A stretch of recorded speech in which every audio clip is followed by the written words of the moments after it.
After 3 years of work, our follow-up to the Meat Eater Fish and Game Cookbook is here. It's the Meat Eater Outdoor Cookbook, wild game recipes for the grill, smoker, campfire, and camp stove. Here is your book for everything that's best cooked or eaten outside. From grilling to open fire cooking to Dutch ovens to smokers to barbecue to backpacking meals to how to pull off the perfect fish fry, with pit stops along the way for lessons about Ice Age cooking methods and the best 5 ways to construct a cooking fire you can be proud of. And of course, we're focusing on wild game and fish here with over 100 recipes, including stuffed venison burgers 3 ways, wild duck with ahi verde sauce, a jerky made with cola, a gin and tonic made with fire-charred lemons, and grilled frog legs made with a sticky sweet sauce. This ain't your normal cookbook, so be prepared to be surprised. Get your copy now. For more info, visit themeateater.com or buy it wherever books are sold. The leg brace was being used as a different kind of brace, right? So, and there were like waders down around ankles and that sort of thing going on. It's like getting insulted by Mr. Rogers. You know, just because God didn't give you a brain doesn't mean you're not special and unique. I made some poor footwear choices, but you shouldn't. Bring snake boots. So you will now be able to stream those UFC fights, reruns of Dog the Bounty Hunter, and Pornhub from anywhere on the property. Bent! Good morning, degenerate anglers. Welcome to Bent, the fishing podcast a recent study found is best consumed while sitting in a lawn chair. I'm Joe Cermelli. I'm Miles Nolte, and before we get to the actual show, I just want to say that I freaking love fishing in October. Hell yeah, Rocktober. It's so good. But unlike you, I especially love camping and fishing in October because like everybody's gone, it's quiet, there's just like the little frost on everything in the morning. The fishing is usually good, but even if it isn't, there's still enough like chill to the air that you can justify pulling out a flask because you're not day drinking. No. You're just staying warm. You're being responsible, right? And I also recently discovered coffee bags from Black Rifle Coffee, which I had never known about before. It's like a tea bag, except you don't have to be British or over the age of 70 to enjoy one. God. And they're perfect for making a hot cup of coffee, you know, when you're waiting at camp for the sun to rise or the fish to bite, or you just need like a quick warm up and a recharge. They're awesome, man. I had never known about them. Coffee bags, they're sweet. British or over the age of 70. Yeah. So in case you guys missed it, the Bent podcast is 100% fueled by Black Rifle Coffee. And as Miles suggested, camping is not really my jam, though those will come in handy the next time I'm staying in a motel with rooms that can be rented by the hour or the week. I'll take that over a tent. So that's usually where I end up when I'm on the road. And I'd rather not.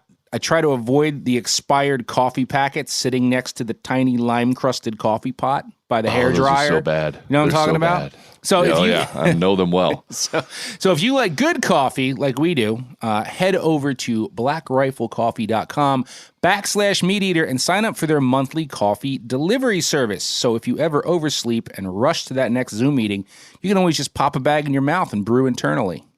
Ooh, bitter. While you're there, over at Black Rifle Coffee, enter the discount code MeatEater at checkout, and they will take 20% off your first order, which is a pretty good deal. And, you know, we're on the subject of coffee here, Joe. I got a little fun fact for you.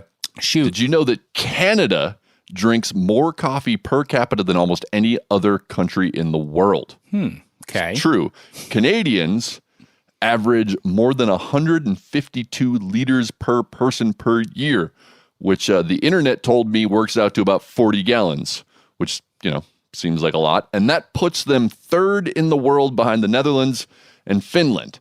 For all the big coffee chains and ubiquitous hipster cafes that feed our addictions to legal uppers and free Wi-Fi, we Americans barely crack the top 10. We only come in at number 9. Well, Canadians got us beat. This doesn't surprise me at all because there's a Tim Hortons every 35 meters in Canada. This is not shocking. And guess what, Canada? Tim Hortons is overrated. You ever been to a Tim Hortons? I have. I was a little disappointed. They think because you get your Canadian bacon, egg, and cheese sandwich on a real ceramic dish, it's like classier than Dunkin' Donuts. and it's not. I prefer still my I prefer my classier than sausage sandwich Dunkin' Donuts. served without a smile. And more importantly, I like to drink my coffee when it's handed to me because Tim Horton's holding temperature, I swear to God, man, it's like 4,000 degrees Celsius. So if I'm in Canada, I get one in the morning and hope I'm ready for a pick-me-up at lunch because that's when it's drinkable, you know? But They're not going to get sued over the hot coffee thing like they will over here. they're not so sue happy. That is a plus. But look, we like to josh around and have a little fun with our neighbors to the north. But you have to admit, in all seriousness, all of our guide friends and lodge owner buddies up there, they're having a really rough go of it this year.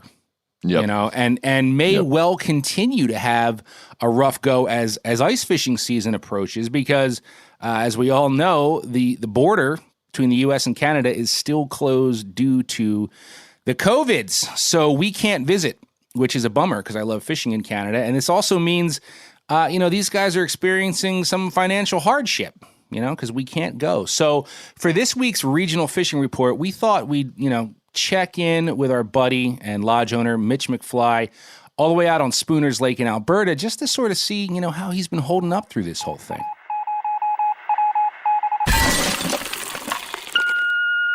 Hi there, folks. Mitch McFly here with your weekly fishing report from Pickerel Point Lodge on Alberta's pristine Spooners Lake. Before I get into the fishing, though, we sure do hope you and your family are staying healthy and happy in these hectic times, particularly our valued guests from the States. We've missed your friendly faces this season. It just hasn't been the same around here without seeing 15 dirty and mostly broken down coolers stacked outside the doors of our quaint cottages, or getting those morning calls in the office asking for someone to please bring over a plunger. Anyways, quick bit of housekeeping. Some of our repeat guests may remember old Gus, our longtime boat mechanic. We've unfortunately had to lay old Gus off for the season because, wouldn't you know it, we didn't have a single lodge boat blow right past the shallow water marker buoys and run up on the rocks at Thompson's Cove. Without the constant inflow of props to refurbish and lower units to restore, we just couldn't keep Gus busy, so we sent him home. He was a good sport about it, though, and happy to spend a little bit more time on his true passion, carving small wooden bears and moose. Hope to have a pile of them for sale in the gift shop next season. Okay then, I am happy to announce that the walleye bite has been better than I have seen it in, probably 20 years.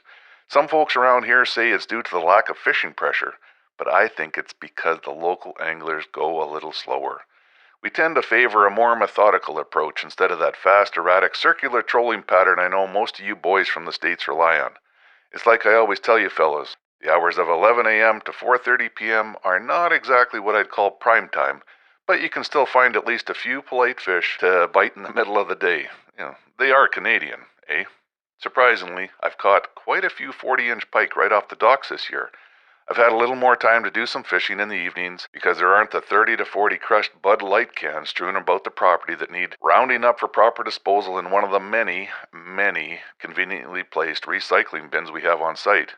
A 5-a-diamond spoon has been producing really well for me, and I found it quite relaxing and therapeutic to just cast and reel while I listen to the call of the loons, which aren't completely drowned out by Kid Rock and that chicken fried song blasting from the picnic tables over at the boathouse.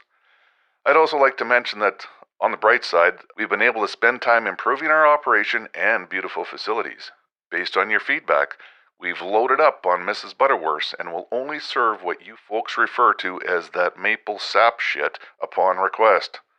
All of our bag lunches will now include 3 packets of mayonnaise instead of the usual 1, and most importantly, we've upgraded our Wi-Fi, so you will now be able to stream those UFC fights, reruns of Dog the Bounty Hunter, and Pornhub from anywhere on the property. Anything we can do to make your stay here more comfortable, we just can't wait to have you folks back. We pray that you can return to the serene beauty of Alberta by 2023 or 2024 at the very latest. Thanks, and God bless. Canadians are so good at polite insults. It's like an art form up there, man. The Japanese have kabuki, the French have impressionistic painting, Americans have monster truck rallies, and the Canadians can tell you're an a-hole without you even knowing. No, you're right. You're right, man. It's like getting insulted by Mr. Rogers.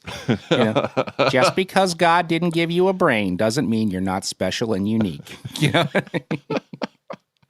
And look, though I cannot tell the story on this show, remind me to tell you later about an epic anti-Canadian rant I heard delivered on a boat by a Floridian, of course, who didn't know the guy he was ranting to was from Canada, right? And dude, it was nasty. Oh. And the poor guy's follow-up in polite Canadian fashion was simply, I'm actually Canadian. And he just left it at that. And both dudes walked away stunned, and the rest of the lake trout fishing was really friggin' awkward. Anyway, I mean, dude, you know where I'm from. We come out of the womb insulting the doctor out here.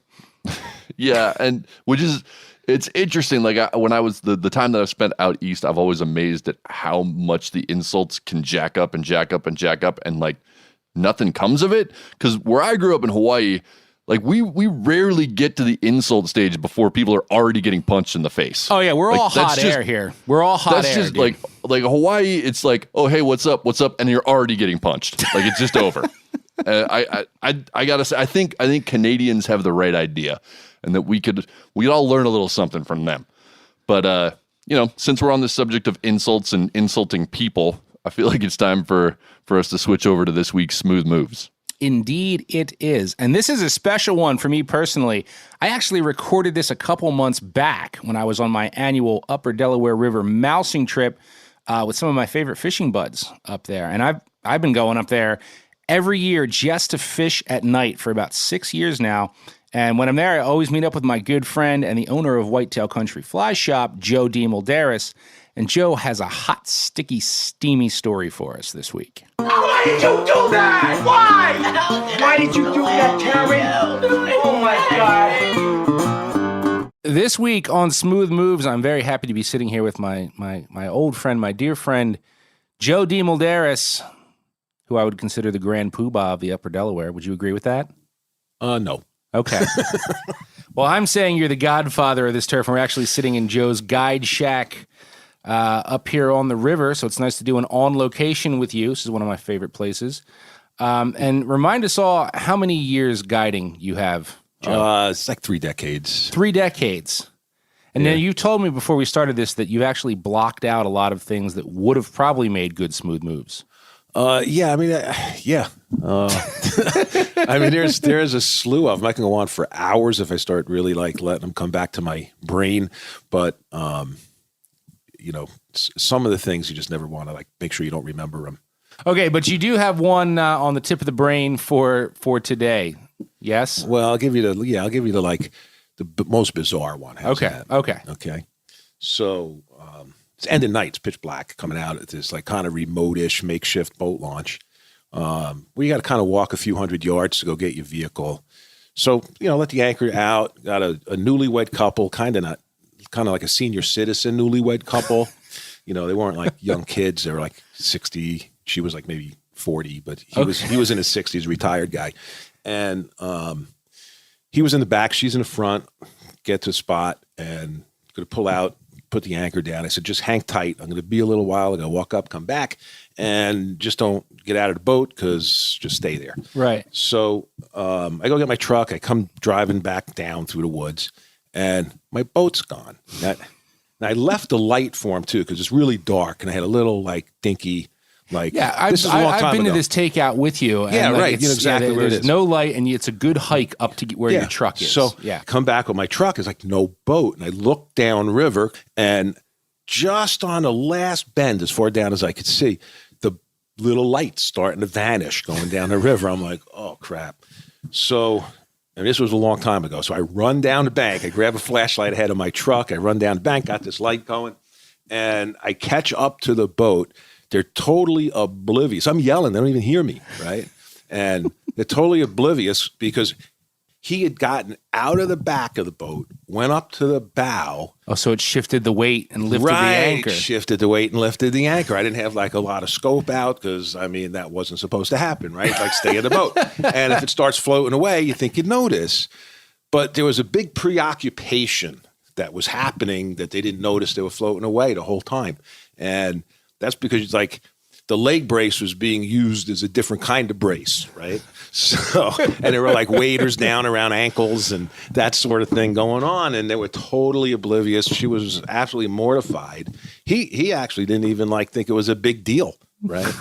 So, okay, wait. All right. So they're banging. I'll just say, yeah, that's what they're doing. Exactly what they're doing. How far out in the were they still close to the bank, or did they drift way out in the middle? Well, it's not really. Well, the river's wide, but it's not really deep. Yeah. Maybe I don't know, maybe 50 yards out, 40 yards out. Okay.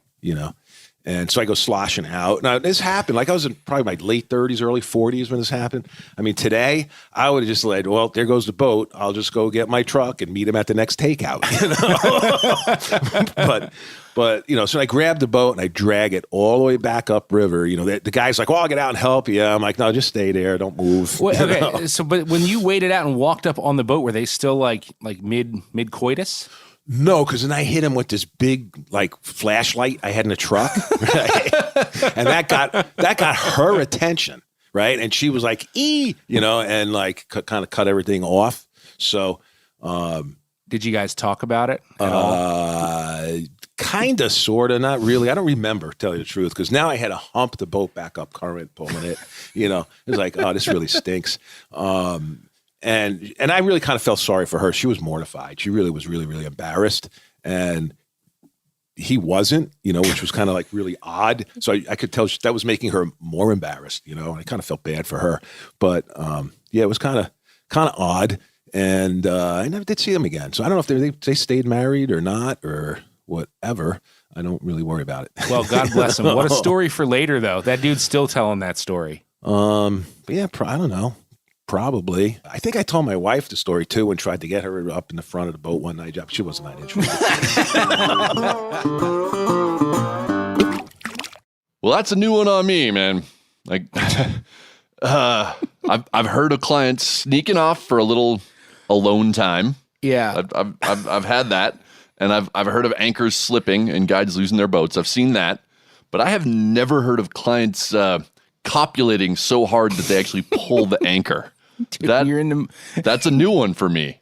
When you're in the mood, you're in the mood. Momos. That's a word we like to use around here for people that execute those kinds of screw ups. Momos. Yeah, we don't use that one out here. I know we have learned that all of you out there listening to this podcast, or at least a lot of you, are big fans of shall we call them derogatory words for outsiders. You guys love insults. And that's why we love you, because you're all just about insulting people. It's great. So we're bringing it up. We're bringing up that theme back at least for one more week. And here in the Mountain West, we have our own derogatory word for people from elsewhere.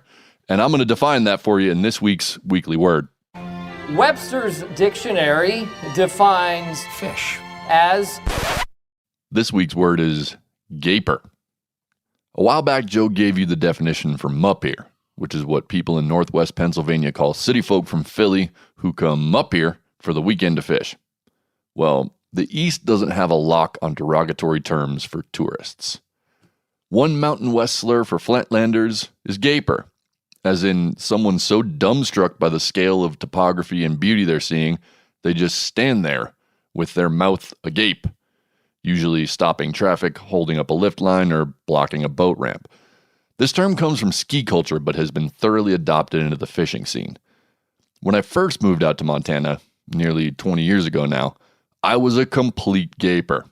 I was so constantly in awe of everything around me that I spent a good 30% of my time in a mouth-breathing trance.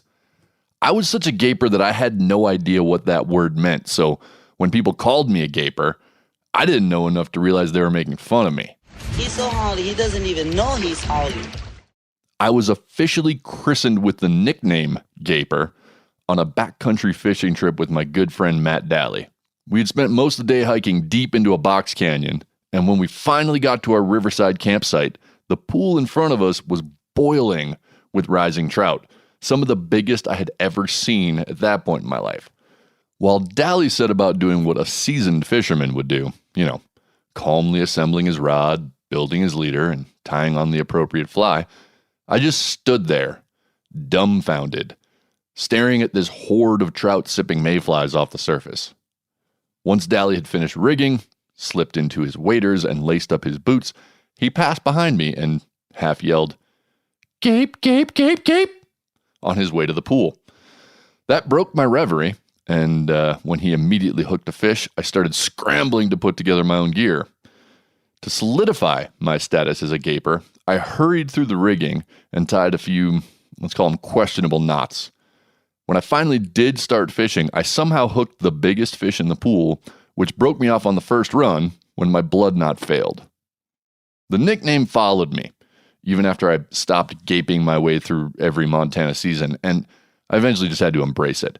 To this day, every once in a while when I'm floating a local river or riding on a local ski hill, I'll hear someone yell out, "Gaper!" I'll stop and look around, trying to figure out if an acquaintance from the distant past has just recognized me, or there's some random kook in the near vicinity eliciting wrath from a local. So we don't have those kinds of gapers out here in the Northeast, though on the radio, like FM, old school, during traffic reports, if there's an accident on the highway, sometimes they will note that there's a gaper delay. They actually call it that? It's called a gaper delay. Gaper delay on 95 South at Academy Road. So we don't... It's not rubbernecking, it's gaping. Yeah. So we just gape at other people's misery and bloodshed because there are no mountains, But regardless, you realize that the tens of people listening to this podcast are now going to resurrect that nickname for you, right? You officially sealed your fate to forever be known as Gaper. That's all right. That's all right. Gaper I can handle. It's better than being a loser, which is what one of us is going to be at the end of this next segment. It's time for Fish News. Fish News! That escalated quickly. Before we get into the meat of Fish News, I want to let you guys know about the fishing community actually doing some good in the world for once. My buddy Josh Mills harnesses the evil of Instagram and leverages it away from the dark side. Josh is running an online auction to help out communities that have been devastated by all the big fires out west called Flies for Fire Relief. It's a really unique fundraiser. It's completely social media based. All the money goes to GoFundMe pages set up to help individuals and communities who've been hammered by the fires. And I can personally vouch for this as legit. This isn't one of those IRS voicemail scams that I keep getting threatening me with jail time if I don't call them back and give them my social security number. Yeah, what a great concept to use social media for something that's actually useful. But they're auctioning off rods, reels, waders, boots, guided fishing trips. There's even a First Light camo pattern lamps and fly reel up for auction. And I mean, I work at Meat Eater and I don't even have one of those. So, Me neither. Nope. And I'm actually going to be throwing down a dozen custom Master Splinter mouse flies that I'll be whipping up on the Vice. So follow @MillsFly or follow the hashtag Flies for Fire Relief so you don't miss it when my mouses pop up for grabs. And so far, the campaign has already raised more than $40,000, and they are still going, which is amazing. Anyway, now on to the real fish news, which you all remember is a competition where Miles and I scour the deepest, darkest crevices of the internet looking for the most interesting nuggets of fish or fishing-related news. Neither of us has any idea what the other is about to say. And at the end of it all, if you guys have been following along, our esteemed audio engineer, Phil, decides who wins and who hangs his head in shame. Lately, that's been me. Miles has been on a hot streak.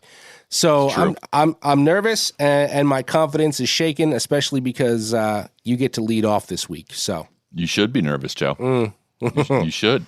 Because I'm starting out this week right about where I left off last week, which worked out well for me. Okay. I'm gonna revisit the invasive carp files. Man, right, so last week you just love a carp, man. Dude, I do.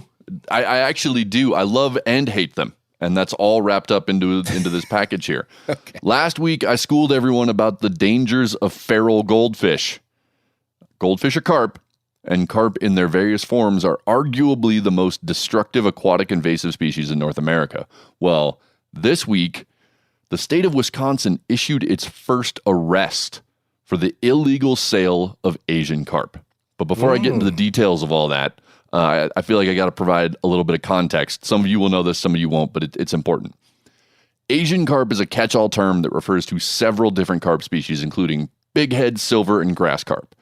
These fish were brought here from China in the 60s and 70s for a whole bunch of different reasons, but as so often happens in these situations, they escaped and they invaded local waters, and they've been spreading ever since.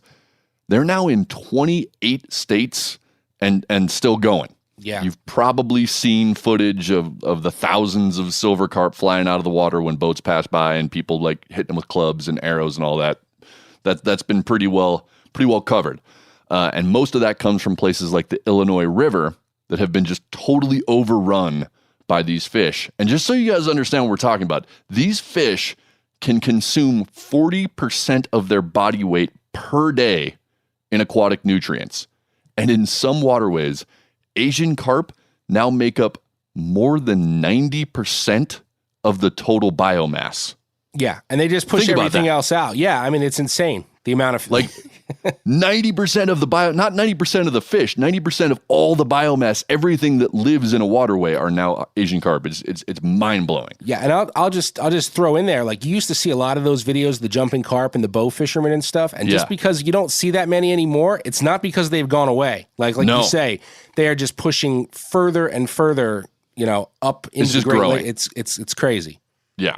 So all this is just to say that these fish are a huge problem. And like you were saying, Joe, fisheries managers and other people have been fighting their asses off to keep these fish from reaching the Great Lakes, because everyone feels like that's the major tipping point. If they get there, the Great Lakes are just going to crash. And that's what we're all trying to stop. So for that reason, it is illegal to transport any Asian carp in Wisconsin unless they have been gutted or had their gill plates severed. Those stipulations were enacted because these fish can live for like a surprisingly long amount of time out of the water. I read different numbers, but over a day seems to be the consensus. Yeah, which is crazy. There's very similar rules out here for snakeheads. Same thing. You can transport them if it's like got its head cut off because they can breathe air, and same kind of deal. Yeah. And I mean, what that means is like a fish might appear dead and it's been riding in a truck for hours, but theoretically it might still be capable of surviving if it were to somehow get out and escape into a waterway. All right, so back to this arrest. Ping Lee is a wholesale fish dealer from Plattsville, Wisconsin, who now faces 4 misdemeanor counts of possessing illegal fish. Apparently, Mr. Lee has been transporting Asian carp from central Illinois to fish markets in Chicago and Madison, sometimes as much as 2,500 pounds at a time, for at least the past 3 years. Wisconsin DNR has been working on a sting to catch this guy since 2018 using undercover agents, covert surveillance, and GPS trackers. Suffice to say, Wisconsin is not messing around with the Asian carp thing. And I applaud those efforts. But I have to say, I'm honestly conflicted about this story. I know where you're going, and I feel the same way. Yep. Because, like, all right, one of the tools for dealing with the Asian carp infestation is through commercial harvest. Gill netters are now making a pretty good living in many places like Illinois and Tennessee, catching and selling tons and tons and tons of these invasive carp. Ryan Callahan did a great little segment about this on the Meat Eater YouTube channel that you should definitely check out. And Cal actually brought some of the fillets from that episode over to my house one night for dinner. And Joe, you were there. I was there. I ate it. I thought it was delicious. Yeah. I was shocked by how good it was. Yeah. Like it was truly delicious. It was not just tolerable. It was like really, really good eating fish. Yeah. It's the kind of fish that you could feed to people who say they don't really like fish. And then you could watch them after they take that first bite and they go, oh, that's actually good. Well, yeah, and isn't that because a lot of these fish, they filter feed versus common carp that grub the bottom. So people think carp have that mud taste, but that's not the way that these fish feed. It was a super mild. Super mild. It wasn't like, oh my God, the flavor of this fish is phenomenal, but it's just a very sort of baseline good white meat fish. Exactly. Totally palatable. And so my point in all this is that large-scale harvest is one of the very few viable tools we have for trying to control these invasive fish. So that's something that I think we want to encourage, not discourage. And harvest only works if it's connected to an effective distribution network. And so that's why this Wisconsin arrest gives me some pause. Yeah. I mean, it seems like Mr. Lee was clearly in violation of the law. I'm not arguing that. His fish had their viscera and gill plates intact, but he wasn't transporting live fish. It's not like he was smuggling carp into Wisconsin to start a fish farm. He was selling thousands and thousands of pounds of Asian carp for meat. That's just it. If he has that much demand, he's selling that much fish, then good. Then get out there and kill more to keep up with that demand. I mean, the law is the law. You know, I feel like the sting operation, like, couldn't we have gone to him and said, like, we love what you're doing here. Can you just make sure that you remove all the gill plates and like just do it the right way? Yeah, and there may be some things that I don't know about this story, but that's exactly how I feel. And it really seems, from everything I could read, and I read a bunch of news stories on this, it seems like Wisconsin DNR is trying to throw the book at this guy. And I think that might be a mistake. Like, man, I think if we're going to curb the populations of these fish through commercial gill netting, we need fish sellers that are willing to transport them. And I'm worried that this case might make people think twice about getting into the carp selling business. And then you can harvest all you want, but if you don't have a market, they don't go anywhere. I agree completely, and it kind of harkens back to some stories from, I forget if it was the 90s, but there was a similar problem out here on the East Coast with the salmon fisheries. Guys would go over-snag their limit, catch their limit, fill these trucks, and run them to sell them in New York City. And the way they stung them was they put blacklight dye in the salmon eggs and then went down to New York City and blacklit in the sushi restaurants. And that's how they figured it out. But that's a recreational fishery that's bringing a lot of money to town. I understand the sting and the undercover on that. Yeah, but absolutely. I couldn't agree more, man. Like, if you have people that are making a living killing thousands of pounds of these fish, I kind of disagree with the level of book throwing here. You know? Yeah. So that was, I'm torn on. Like I said, the guys clearly he broke the law. I'm not arguing that, but I feel like these are the kind of actions we kind of want to support, not dissuade, and arresting him seems to have the opposite impact. If he's selling that many, putting him out of business for this, like ruining to the point where he can't operate, that alone leaves how many more Asian carp in the system? Potentially, just for his suppliers. So, well, hey, by all means, write in. Let us know what you think, because we're torn on that one, and we'd love to hear from you guys.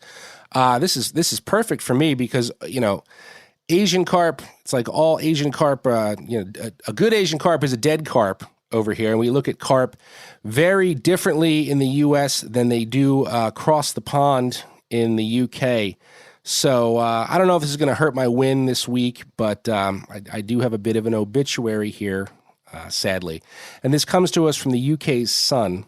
And I was stunned and wept when I read this headline that says, "Not carping on, angling world in mourning as Britain's biggest common carp dies age 25. And I said to myself, God, please tell me they're not talking about Tarka, because I've been following Tarka the carp since his MySpace days, to tell you the truth. But alas, my worst fears were realized from the story. The angling world is mourning the death of Britain's biggest known common carp, the whopper, known as Tarka. Was aged about 25 and weighed 65 pounds, 2 ounces at its heaviest. He died from natural causes in his lake at the Avenue Fishery in Shropshire. And anglers traveled from far and wide for the chance to catch Tarka. And Tarka's owner, Rob Hales, said, "There were numerous lucky enough anglers to catch him in the past, and it has been amazing to follow the magnificent journey of his growth." Tarka was introduced to the fishery in 2008 when he weighed more than 20 pounds, and he was named Tarka after part of his tail was bitten off by an otter. And I don't know why. Maybe Tarka is an old British word for bitten by otter. Anyway, heartbroken anglers took to social media to pay tribute. Gary Roberts posted, "So sad. R.I.P. Tarka. What an incredible carp. A legend." Luke Edwards, who caught Tarka when he weighed just under 53 pounds, said, "Made me a very, very happy angler," and many more. R.I.P. Tarka. Eric Cranston said, "This is so sad. Unbelievable, stunning fish. To lose any fish is upsetting, but the jewel in the crown must hit everyone who's caught it and admired it." And I actually have a good friend, Nigel Pulsford, over in the UK. The guy's utterly devoted to Pay Lake carp fishing, and I gave him a call just to see how he was feeling about this tragic news, and here's what he said. No, let me stop you. Let me stop you. This is driving me mental. Will you stop So clearly he was just too distraught to talk about it. I hope he rallies. I think you caught him on a bad day. Look, I thought you said you were friends. I don't think that's true. He's really upset right now. I should have given it a few days. Look, man, I'll say this. No disrespect to British carpers, okay? Because carping is serious business over there, right? It generates big dollars. And I love carp too. I think you do too. I've spent a lot of time carping, particularly on the fly. And I admire the passion of these guys that camp out all weekend under a tarp, like waiting for a named fish to eat a boilie and make that bite a large scream. Bivvy. Yeah. It's a bivvy. But I just have to say, and like, pardon me, I'm happy, like, that's not my best or only option for freshwater fishing. You know what I'm saying? It makes me like want to say, don't ever take for granted your land access, public lands, ability to hike miles of stream and hop guardrails, you know, drop your boat in hundreds of lakes. Yes. You know. Yes. And I mean, I'm guilty of going on tangents about how there are like too many people out here now ruining spots, but it could be worse. You know, you can feel that same frustration at a lake you're paying hard-earned money to fish, trying to catch a carp so fat it can barely swim. So it's like, you know, that's what you got. I think it's very difficult to judge European carp fishing by American standards, and we run the risk of being those obnoxious American assholes who are looking down our noses at them, being like, "Oh, those stupid Brits and their coarse fishing." I don't want to be that guy. I don't, but I'm fascinated by the carp fishing scene, kind of the same way that I'm fascinated by the tournament bass angling scene here. It's not something I want to do, but again, sociologically, God, it's interesting to me. I couldn't agree more. And again, we're only having some fun here. I've actually done the Euro carp thing. I had a buddy who he got very into it here in the States, and he had all the stuff, all the no bivvy. We had no tents, but all the bite alarms. You know, he would show up and bait the swim and all that stuff, and caught some giant carp doing that. But I almost, you know, I almost feel bad because these guys are so into it on these lakes where these fish are just pounded and pounded and pounded. And I've heard European guys say that usually they don't fight very well, right? Because they've been caught a bunch of times. They played that game, yeah. You're right. And then you come to the States and they catch a wild river carp or something here, and it's like, holy shit. You know, they fight, these wild fish here fight so much more. So, you know, it's almost surprising that we're not like travel destination number one for this, because you can go wherever the hell you want. There's carp everywhere. They're probably a lot dumber than the carp over there. You know what I'm saying? Yeah. Yeah. I mean, it just also is emblematic of the different attitudes there and here about carp, right? Here, people go out with bows and whack as many carp as you possibly can and kill them, and they're seen as a nuisance. We hate them. Over there, one carp dies and it makes national news, right? That they're so revered. And I think that's a pretty good way of kind of framing how our different fishing cultures look at carp right there. Well, what the story said, and I didn't jot this down, so I hope I'm not wrong, but I believe that it said that as big as Tarka was, it couldn't become a record fish because common carp are not native there either. They only count the mirror carp in record standing. Huh. Well, no carp are native there. We're going to get into a rabbit hole there. Let's not go too far down that hole. After 3 years of work, our follow-up to the Meat Eater Fish and Game Cookbook is here. It's the Meat Eater Outdoor Cookbook, wild game recipes for the grill, smoker, campfire, and camp stove. Here is your book for everything that's best cooked or eaten outside. From grilling to open fire cooking to Dutch ovens to smokers to barbecue to backpacking meals to how to pull off the perfect fish fry, with pit stops along the way for lessons about Ice Age cooking methods and the best 5 ways to construct a cooking fire you can be proud of.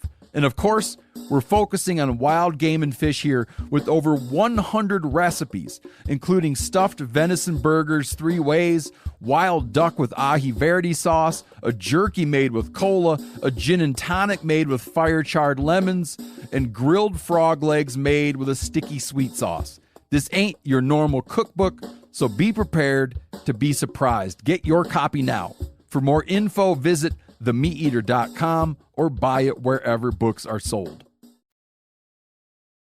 But I mean, you did sort of tee me up there for my next story, Joe, because we're not on the happiest of news today, and I'm going to kind of stick with not the happiest of news. I'm also going to stick, at least from my angle here, with the angle of commercial fishing. I'm on the commercial fishing theme this week. Okay. And honestly, man, I'm trying to find a sliver of hope in all the news we read about crashing marine stocks. Mm-hmm. And so not great, but one of the many issues that marine fisheries face is illegal unregulated catch. International harvest regulations are like super, super complicated and contentious, and I am not going to dive into all that here because we don't have time. But just to quickly and vastly oversimplify, a UN treaty does exist between 66 countries and the European Union regulating marine harvest at theoretically sustainable levels. Unfortunately, lots of fleets continue to operate illegally. Policing those fleets across global oceans, it's not feasible. There's too much water out there. Like, we can't police all the oceans. Sure.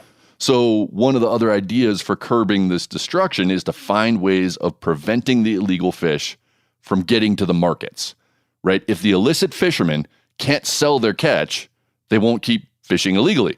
Makes sense. Yeah. Right. But monitoring all the boats coming into international ports is also like a Herculean task. So the folks at Pew Charitable Trusts just developed a new interactive tool to help port authorities and seafood buyers determine where illegal seafood is most likely to enter the markets. The tool uses data from automatic information systems, which are those electronic things that are on all boats now. Mm-hmm. And it focuses on the top 99 global ports that receive the highest level of traffic from foreign vessels.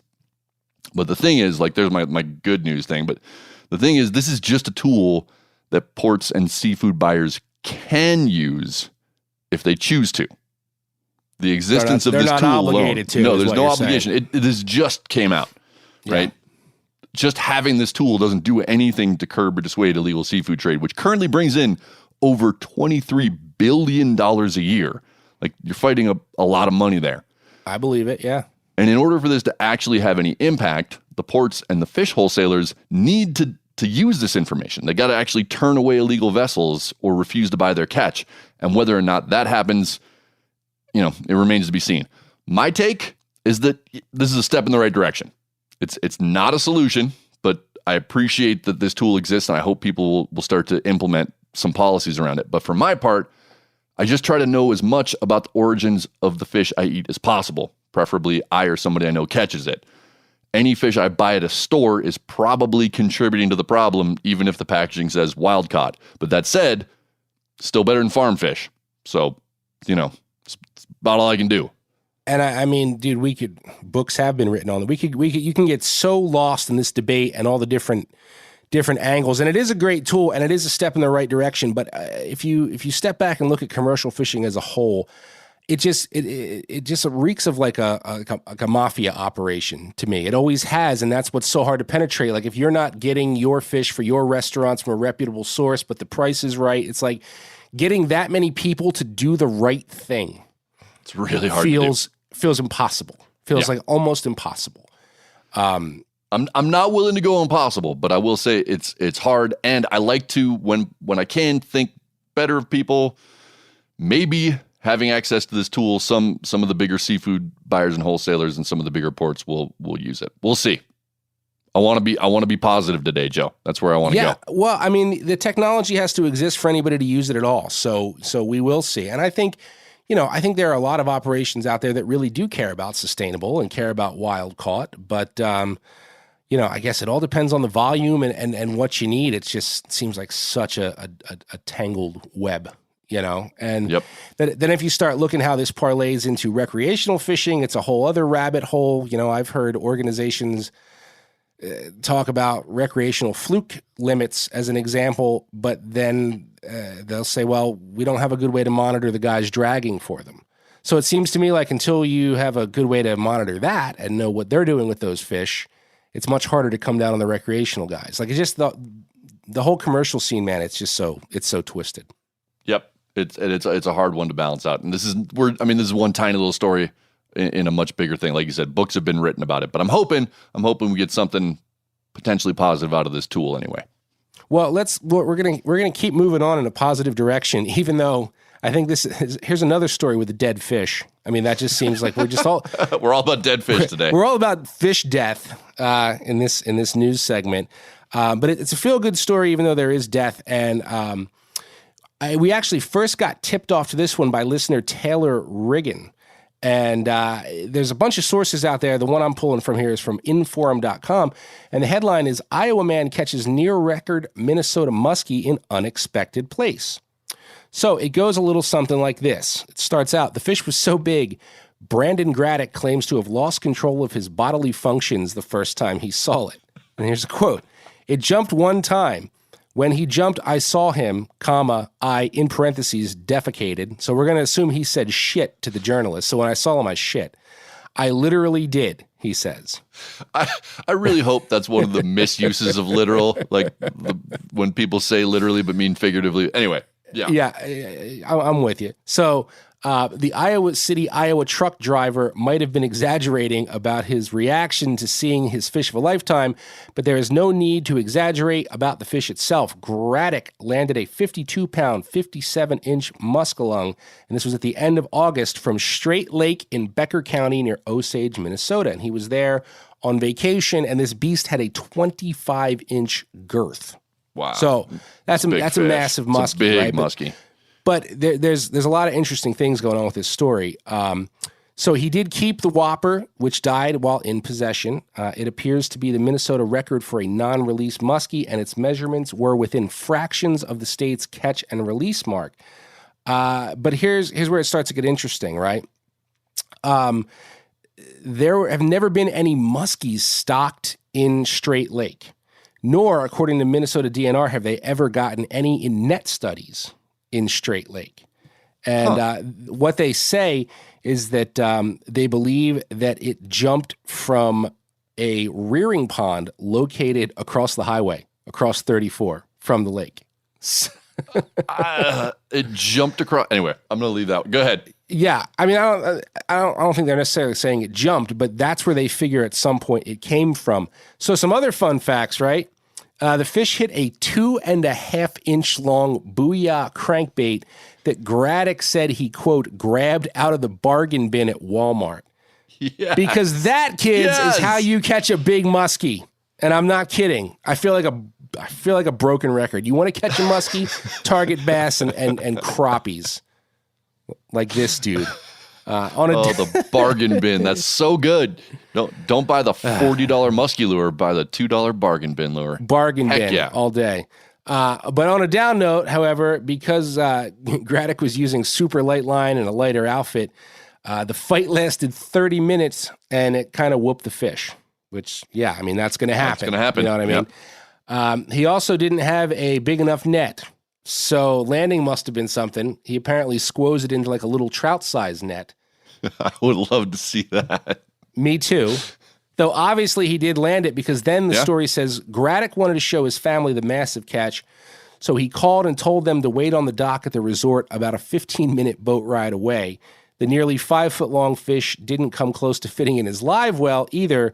So Graddick just put the muskie's head in the water and zipped back to the dock. Put that whole dog and pony show together, and you've got a dead muskie. And while good on you for an amazing catch, as you can imagine, he's been catching some flack over that, though he says, don't worry, I plan to skin mount it. So there you go. Now, as crazy as this whole thing is, this is the piece that really sticks with me. I can't speak for everywhere, but particularly out here, like in Pennsylvania where I live, there are so many creeks and warm water rivers and stuff that, you know, everybody thinks has just rock bass and smallmouth and pickerel and stuff. But at certain times a year, because of other trips that come in, it's like if you know where you're going, like there's some big-ass brown trout in this one in December that aren't actually supposed to be there. Like there's all sorts of little secret things like that out here. I don't know if it's the same in Montana, but that's what I think is so cool, you know, because it makes me wonder, did somebody else know there's some muskies in Straight Lake? You know, and for years I've been like, no, there's not. Don't fish here. No, there's not. You know what I mean? I think that's neat. I do too. And, you know, it's one of those ones, like, I get why people are upset. That's poor fish handling, and the muskie community in particular gets way, way serious about that stuff. So I'm not gonna weigh in on that. But if you're talking about a place, it's not like we're talking about Mille Lacs or Lake St. Clair or Green Bay or one of those fisheries where muskie hunters go to target their fish, and they want to have them there. It wasn't even supposed to be there. So I think that has to be part of the conversation when you're weighing all this.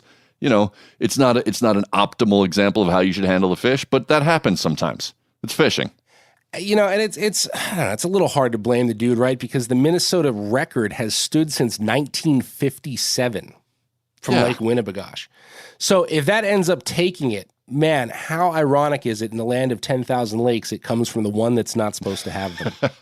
That's you know great. what I mean? That's great. The irony in that is terrific. So maybe we'll have some follow-up on this one, see if he gets qualified. But he ain't going to forget that one. So. Nope. All right, Phil, you got a tough one this week, man. Do you want to go with the lighthearted, fun fish catching stories and fish dying stories, or are you going to go with like the serious fisheries ecological level stories? What are you going to pick, buddy? We're all waiting with bated breath to find out. Did Miles Nolte bring in the most pressing fish stories this week? Yes. But did he bring in the most interesting fish stories this week? Also, yes. Despite that, however, in memory of Tarka, I am crowning Joe Cermelli the winner. Joe, thank you for your tribute to two legendary size kings this week. This does not mean, however, I want Fish News to turn into an awards show in memoriam reel. People will expect us to get Celine Dion to sing Hallelujah over some black and white photos of dead fish, and we do not have Celine Dion in the budget. Maybe Sarah McLachlan, though. Anyway, all this death and sadness, I could use a stiff drink. Yeah. I don't know about you, but instead of hitting the local corner bar, which would be easy, let's head to Australia for this week's That's My Bar. Best goddamn bartender from Timbuktu to Portland, Maine. Or Portland, Oregon, for that matter. This week on That's My Bar, we're taking a really long imaginary flight to a place I'm not sure I'll ever be able to actually afford to fish. This may be as close as I ever get, but I must say it's cool to have a bar nomination from freaking Victoria, Australia. Yeah. Right? We said we wanted to hear about bars all around the world, and listener Josh Carpenter delivered with this gem. Okay, and Josh writes, when you talked about the best fishing bars in the world, I immediately thought of the Bem River Hotel in East Gippsland area of Australia. The entire township has a total of 2 stores, the Bem River Hotel and a tackle shop. Why do I not live there? Yeah. He says, that's the kind of place it is. The Bem River Hotel comes with all the startup requisites for a fishing bar. 40-year-old carpet, dusty skin mounts on every wall, a large stainless steel trough instead of urinals, a golden retriever that has worn a groove into the floor laying next to the door, and monochrome photos of 2 men standing next to 100 dead fish on the ground from the good old days. But if that's not enough, okay, Josh goes on. There's more? There is more. I'm already sold, man. You had me a golden retriever on the floor. He says, what makes the place really special, though, is that whenever fishing tournaments come through town, they will extend trading hours and employ extra local people to accommodate the anglers. They will cook bacon and egg rolls and make coffee at 5 a.m. and then serve booze as late as the anglers will keep buying it. They also cook a mean feed of greasy chicken parmesans on a mountain of fries to fuel anglers. All of this, even though they are the only place you could possibly go within 60 miles, and he says plenty of other bars on the tournament trail won't even keep the kitchen open 10 minutes longer than normal. That's how you nominate a place. No doubt. Cue the applause. That's not only does that sound like an amazing place, but that guy did a fantastic job of describing it. So kudos to him as well. Josh from Australia, we thank you, brother. And I love this. And the most striking and educational thing for me is that I had no idea the Aussies ate chicken parm. Oh, yeah, man. Everybody eats chicken parm. Come on now. See, like, who would have thunk? Like, that's what I expect to hear from a nomination of a bar where, like, the party boats dock in Brooklyn. You know what I mean? Yeah, they got the chicken parm, they got the fresh peppers, little gabagool. Not Australia. That should have been, like, kangaroo kebabs and deep fried yabbies or something. Anyway. Hey, do not talk smack on kangaroo meat. It is delicious. And I'm not joking right now. I think Josh will probably back me up on this. Josh, kangaroo's delicious. Don't let anybody tell you different. Josh, you can write back in and back Miles up on that, but I have a message for you, man. I looked this place up. Super cool. Divey bar meets store, convenience store with a boat ramp. It's right on the bay. But, dude, I have some bad news. Per the BEM website, the joint's for sale, man. So, Josh, if you have the financial means, maybe this is a sign that you need to purchase this joint and keep BEMs cranking so Miles and I can come visit you and drink there someday. Maybe we take up a collection. We turn it into Bents. It's our flagship headquarters outside of the U.S. Let's get the stickers and T-shirts going before we start buying watering holes. Anyway, we've been enjoying all your bar nominations, so please keep those coming. We appreciate your help so much. Keep firing them off to bent@themeateater.com so we can keep this list growing and give your local hangs some love. Be honest with you, man, I just want to know more about Australian fishing tournaments. Right? You know, like we've covered the fact that neither one of us is big into tournament fishing, at least, you know, not the way it's done here in the States.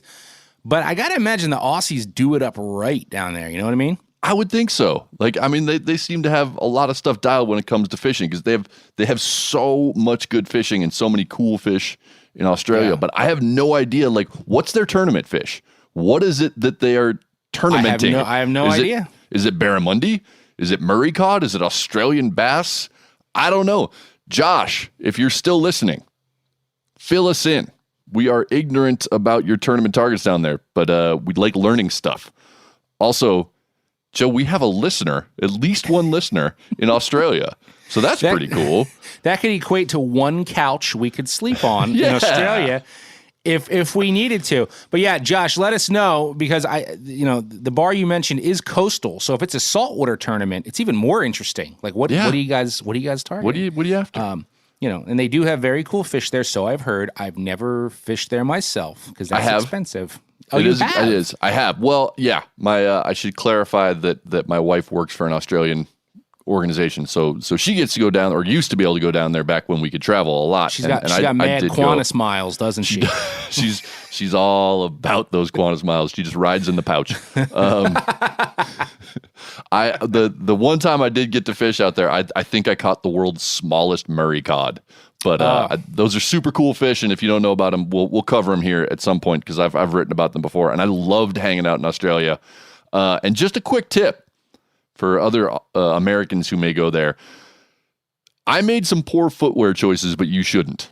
Bring snake boots. All the Aussies wear snake boots, and running through the bush in shorts and flip-flops in the middle of the night is a good way to die. So, pro tip for you.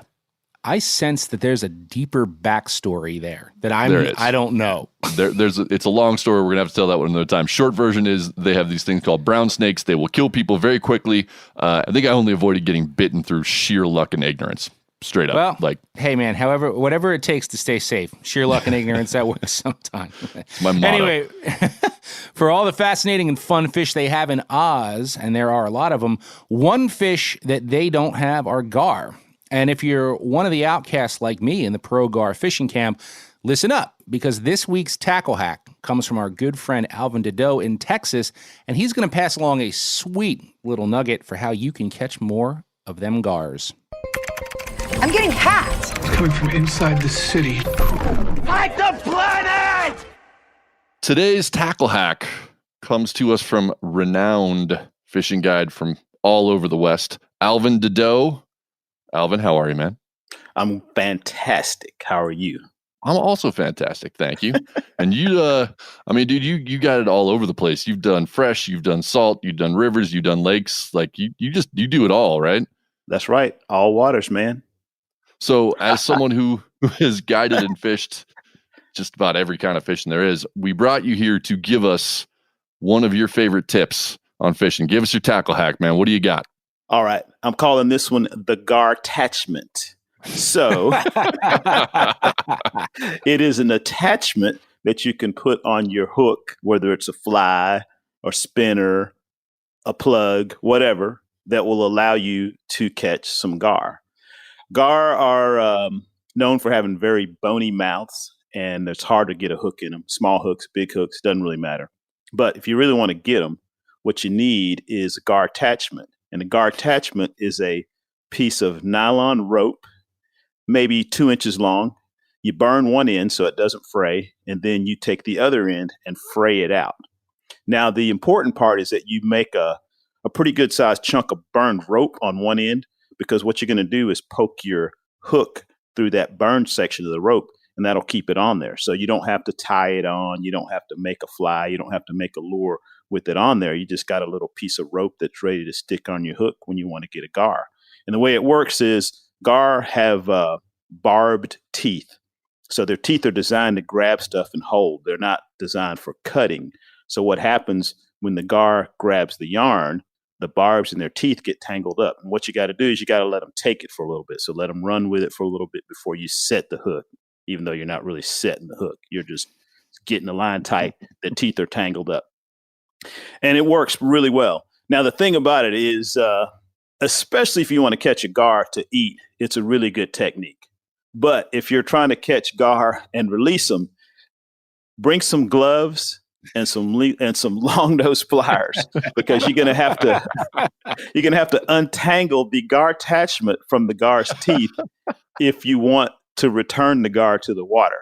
If you want to keep the gar and eat it, you're all good. Whack them on the head and yank it out and throw them in the cooler. So always have a gar attachment with you so you can get you some gar. If this was an infomercial, I'd order 12 already right now. Sunday, gar. Well, I just happen to be setting up a website that y'all can go to, www.garattachment.net, because when you got the gar attachments, you don't need no net. I know that gar, that's kind of like a niche fish, but that is a solid bit of wisdom right there if you're into those. It shouldn't be a niche fish. I'm just saying, more and more of us should. Gar are so fun, and that's a good tip. Particularly if you're a little curious about the gars and want to figure it out, I'm telling you, that's a good tip. I've seen Alvin use that successfully, and if anybody out there watched season 1 of Das Boat, you might recognize that little maneuver. Oh, that's right. After Jesse Griffith farmed like 10 gar on spinnerbaits and clousers because he just the hook just wouldn't stick, Alvin rigged up that gar attachment and Jesse promptly got it done. It worked a charm, man. It's a secret weapon. Secret weapon of all good gar anglers, cheap ass nylon rope. It is not just for tying off that minnow bucket. No. It is a tool of many uses. We don't have time to list all the different things you should be doing with your ends of nylon rope because we are coming to the end. But before we go, Joe is going to tell you about a bait with possibly the coolest name of all time in this week's End of the Line. Fishy, fishy, fishy, fishy! Well, that's not loud enough, Bert. Nomad Design Tackle is an Australian-based company that specializes in creating lures that will fool and stand up to big, bad blue water brawlers like tuna and giant trevallies.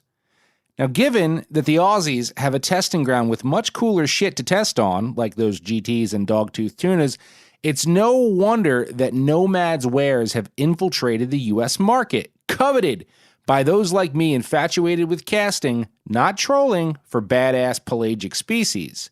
Nomad makes all kinds of cool stuff, but I'm going to go on record right now and say there is no offering finer than the popper they released in 2018 called the Chug Norris. Now here's the thing, right? I've never fished a Chug Norris. I don't even own a Chug Norris. I've held the Chug Norris in my hand several times at various tackle shops. I've debated the Chug Norris, and each time I've decided I couldn't bring myself to drop 35 smackers on a popper I don't really need. Now, to be clear, I'm not saying the Chug Norris isn't worth that kind of money. It's extremely well made, tough as nails, and supposedly has design elements that allow it to throw a ton of water while being easier to work than other similar offshore poppers. But the thing is, as much as I love throwing poppers at tuna and dolphin, I only get to do it a handful of times a season if I'm lucky. And it's been my experience that when you're dealing with a school of hungry, boiling tuna or a bull dolphin hovering under some flotsam, if they're fired up enough to eat a popper, it don't matter if it's a Mad Manus, Thorn GT popper, Pro popper, Jet popper, Bull pop, Tuna Rocket, or Tuna Hunter. And I have plenty of all of those, which essentially means I only want to buy a Chug Norris because it's called the Chug Norris. Which brings us to why I've included this lure that I've never actually thrown in End of the Line. I distinctly recall walking up on the Nomad booth at ICAST, which is the big tackle industry trade show, back in 2018, seeing the sign reading Chug Norris and swooning. As I remember, I had to brace myself on the table of a man selling beer koozies that had LED lights in them and coolers that featured built-in deep fat fryers. It was, and still remains, the best goddamn lure name I've ever heard. It's worthy of owning and throwing just so you can include the words Chug Norris in your Instagram posts. Think of the witty pop culture possibilities. Chug Norris doesn't shower. He only takes blood baths. When Chug Norris does division, there are no remainders. There is no theory of evolution, just a list of creatures Chug Norris allows to live.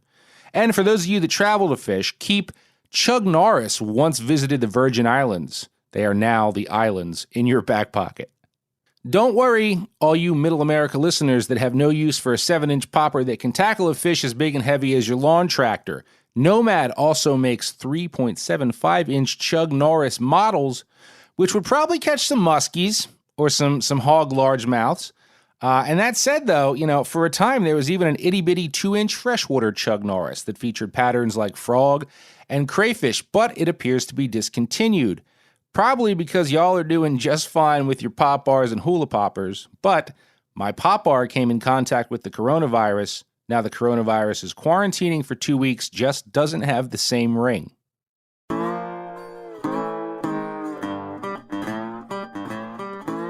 Well, that's it for this week. Hopefully you now know how to tell when a Canadian is making fun of you, why you should never, ever leave a newlywed couple in your boat alone for more than 10 minutes, no matter how old they are, and why Joe always carries a bag of nylon rope soaked in bacon grease in his front pocket. I do. And if you have crafted any of your own bacon grease tricks, please tell us about them. Email us at bent@themeateater.com. We always appreciate hearing from you guys, even if you're just writing in to tell us what we can do better. Absolutely. And if you are digging the show, please let the world know. Give us some stars, leave us a review, or better yet, tell your friends. We won't ask you for money like those NPR chumps, but we will continue asking for your help getting the word out because that's what allows us to have jobs. Yeah. I mean, if you, assuming you can call this a job. It could be worse, dude. We could be restocking the air purifiers at the Sharper Image over there. They're selling like hotcakes, I hear. Anyway. The Sharper Image still exists? Yeah, I think. At least, okay. Maybe. Anyway, until next time, make sure your coffee is Black Rifle and make sure you check your hole for that drain plug.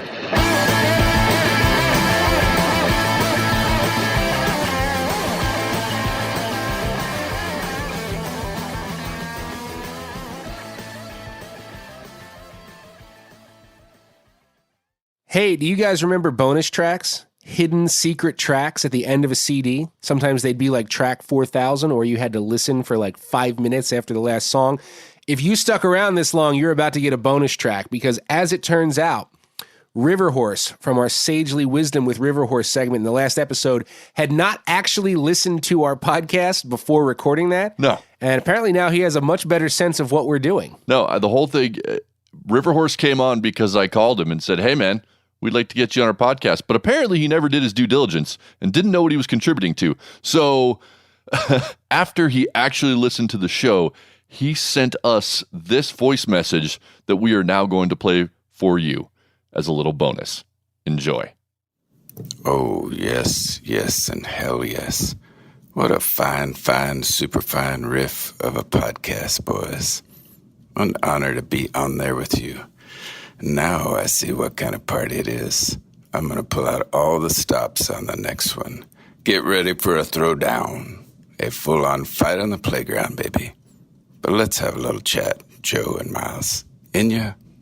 My lord, how come I can't be the Cherokee Viking love child of James Harold Jones and Fabio? Or perhaps the tree-hugger Texas fly fishing hippie Morgan Freeman? Now that I think about it, the Inya reference makes me feel kind of prom night sexy. Ooh. Thanks again for having me along for that ride, and I'm gonna whisper sweet nothings in your ears.